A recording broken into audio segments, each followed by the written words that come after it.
Thank you so much. Senator Coons. Thank you, Mr. Chairman.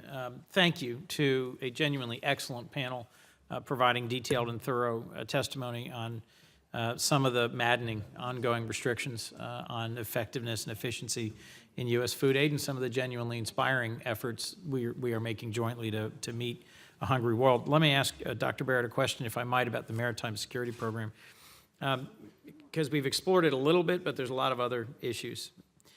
The Maritime Security Program is designed to ensure the Department of Defense has on-demand access to sea lift capacity during times of war or national emergency. You noted in your written testimony that the Department of Defense has never mobilized a mariner or vessel from the non-MSP cargo preference fleet. Is there any evidence that you've come across in your many years of working on this field to support the idea that cargo preference is necessary for our military sea lift capacity? Thank you for the question, Senator Coons. No. The simple answer is no, as you already know. The military readiness of the cargo preference fleet is quite low. We have a large fleet that is militarily ready, but it's in the Ready Reserve Fleet, in the Military Sea Lift Command, and in the Maritime Security Program, which is essentially a call option on up to 60 ships, each paid $5 million a year for being prepared to mobilize for the Pentagon if and when needed. The Pentagon has never needed, even in recent times of war, to activate that whole set of those three types of resources: Ready Reserve Fleet, Military Sea Lift Command, and MSP. Cargo preference does not enhance military readiness. We have plenty of readiness through other mechanisms. Thank you.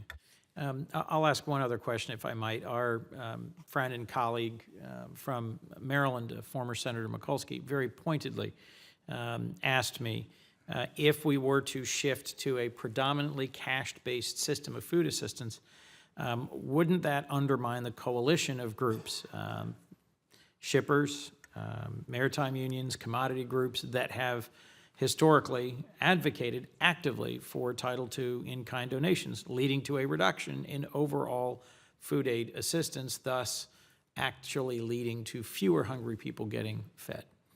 Would any of the three of you care to comment on that assertion? Senator Coons, it's certainly true that there has been an unusual alliance of shippers, NGOs, and a few millers processors over the years to support Title II. This committee and the Congress have advanced alternative mechanisms that prove much more efficient in meeting the needs of emergency-affected populations, the Emergency Food Security Program in particular. If Title II were to go away, and I am a fan of Title II, but if it were to go away and there were to be augmentation of the EFSP budgets, we would see enhancement in the service of emergency-affected populations around the world. The Title II is declining steadily. Keep in mind, as I testified earlier, we have a 76% decline in inflation-adjusted terms in U.S. food aid programs since the heyday in the 1960s. So that coalition isn't maintaining the real purchasing power of the programs. When you say 76%, you mean of those dollars dedicated to purchasing U.S. commodities and shipping them overseas? Actually, the overall budget has declined by 76% in inflation-adjusted terms, and the margin that differentiates foreign flagged from U.S. flagged carriers has actually grown. Right. So the decline in true commodity terms is steeper still. Mr. O'Keefe. Thank you, Senator, for that question, and it's obviously an incredibly important one. And I think we as a country must do the right thing for the people who we're trying to serve and continue to find ways to learn from what we're doing and to improve it. And we're certainly committed to that at Catholic Relief Services. The caution just is my understanding in Europe, and Dr. Barrett and Mr. Melito may know more, but when they went from a in-kind to cash-based system, the total amount of resources went down enough to that the efficiency gain did not, right. kind of keep up. And so I just think that has to be thought through. I don't think that's a good excuse for doing things that are ineffective or inefficient, but I think maintaining political support for helping hungry people is something we have to exercise care about. The last thing I'll say in terms of the farmers, I do think that farmers here and understand farmers overseas, and the ones I've talked to don't understand the dynamics. And I think, Senator Corker, you made this point very clearly in your meeting with the Tennessee Farmer Association.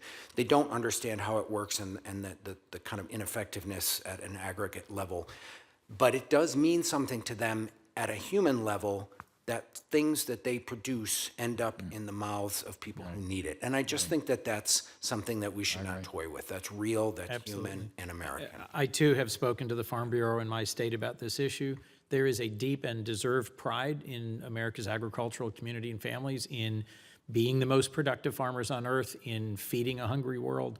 But when they hear about the numbers and the inefficiency of how we currently do it, farmers tend to be pretty thrifty people. It makes them crazy and concerned that we be more efficient. So I am determined to work with all of you to sustain our support for U.S. food assistance, U.S. programs to efficiently meet the needs of a hungry world, rather than celebrating efficiency that leads to fewer being fed. Thank you, Mr. Chairman. Right.